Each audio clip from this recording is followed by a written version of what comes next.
Perkenalkan, nama Ikhlas Ering NIM 1809 1101 029. Mata kuliah Dialektologi dan Sosiolinguistik. Bab 2 Penutur Dialek dan Bahasa, beberapa tolak ukur. Pendahuluan. Sampai saat ini belum ada tolak ukur pasti yang dapat digunakan untuk membedakan antara dialek dan bahasa. Namun ada beberapa tolak ukur yang bisa menetapkan batasan-batasan antara bahasa dan dialek. Tolak ukur tersebut ialah: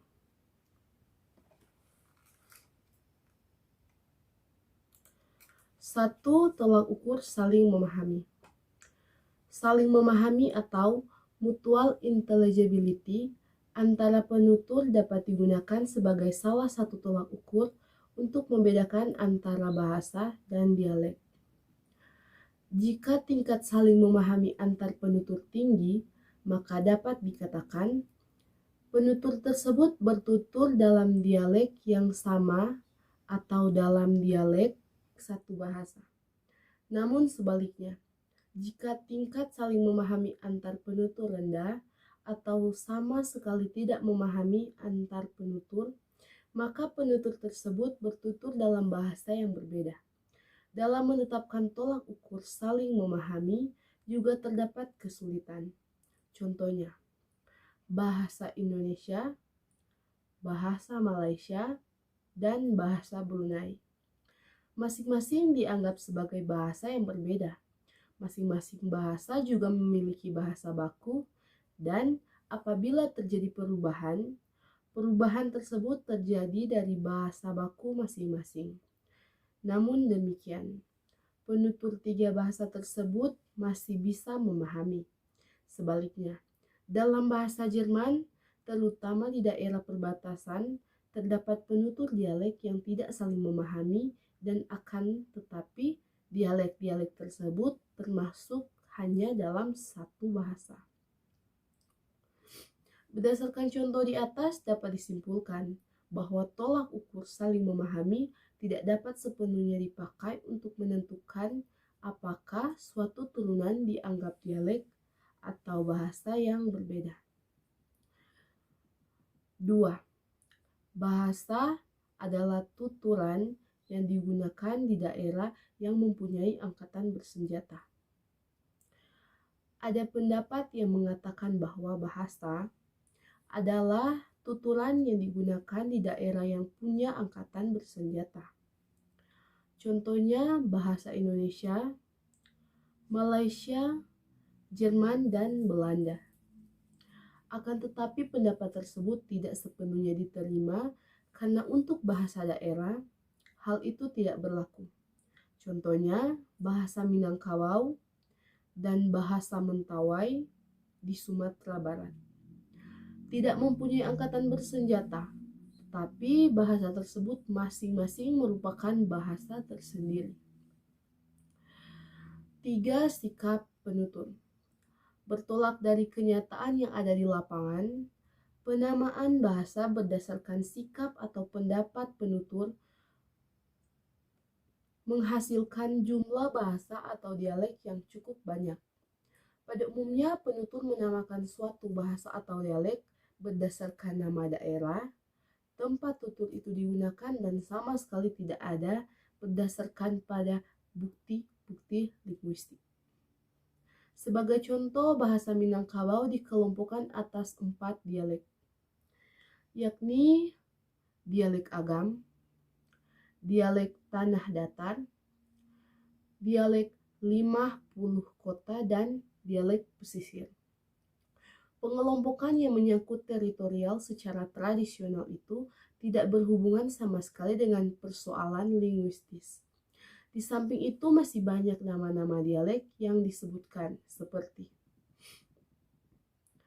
dialek Pariaman, Padang Kota, Padang Luar Kota, Painan Tapan di pesisir, dialek Sulki, Tungkar Payah Kumbu di 50 Kota, dialek Maninjau Lubuk Basung, matur kurai kamang baso banu hampu di agam. Dialek Pagaruyung, rao turawan si jengkeng gurun di tanah datar. Dialek Murah Labu Sawah Luto dan si Junjung. Tetapi tidak diketahui secara pasti apa saja ciri-ciri dan di mana batas-batasannya. Kalaupun ada bukti linguistik, bukti itu kadang hanya berlaku untuk satu atau beberapa unsur tertentu saja. Misalnya, pembagian dialek yang dilakukan Yunus yang membagi bahasa Minangkabau atas dua dialek, yaitu dialek A dan dialek O. Pembagian dialek itu hanya dilakukan berdasarkan pada realisasi dari satu fonem saja, yaitu fonem E. Padahal untuk mengelompokkan dialek tidak cukup hanya dengan satu unsur saja, melainkan perlu dilihat berbagai unsur bahasa dan nada ukuran-ukurannya secara linguistis.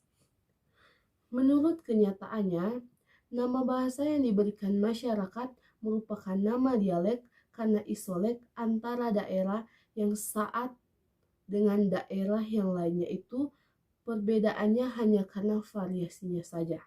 Dan variasi itu secara linguistik tidak sampai menyebabkan terjadinya perbedaan pada tingkat bahasa. 4. Faktor geografis. Faktor geografis dapat digunakan sebagai salah satu dasar untuk menentukan bahasa atau dialek. Semakin dekat letak suatu daerah dengan yang lain, maka semakin sedikit pula perbedaan yang terdapat di dalam bahasanya dan sebaliknya. Namun demikian, perlu diingat bahwa kriteria di atas juga mempunyai kelemahan-kelemahan.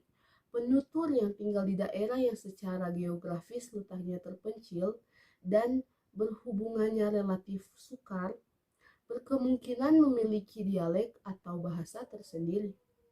Begitupun juga sebaliknya. Dalam kenyataannya, hal itu juga tidak berlaku sepenuhnya. 5. Faktor politis.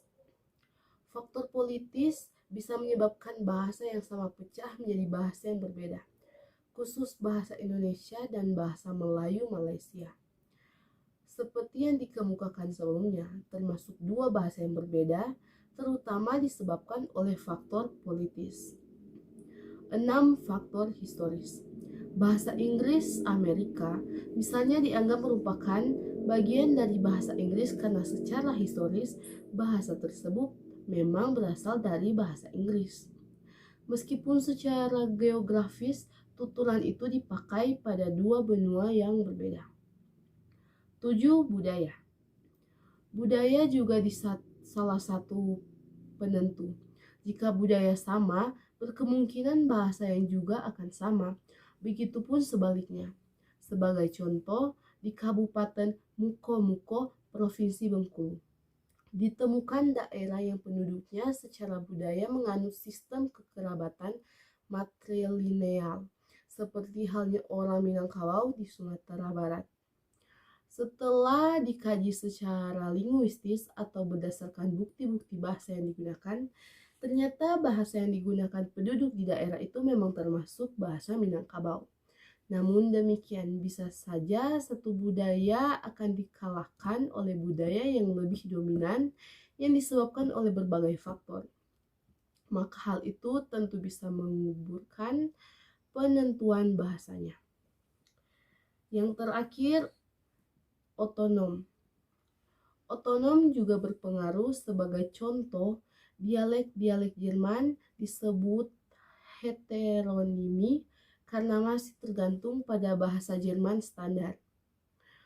Dialek-dialek Minangkabau disebut heteronimi karena masih tergantung pada bahasa Minangkabau standar atau umum. Ini berarti penutur dialek Jerman menganggap bahwa mereka berbicara dalam bahasa Jerman dan penutur dialek Minangkabau menganggap mereka berbicara dalam bahasa Minangkabau.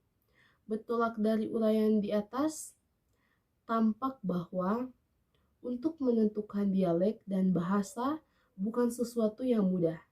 Jadi, perlu diperhatikan berbagai faktor yang melingkupi dan mempengaruhi dialek atau bahasa yang bersangkutan. Demikian pemaparan dari saya, diucapkan terima kasih.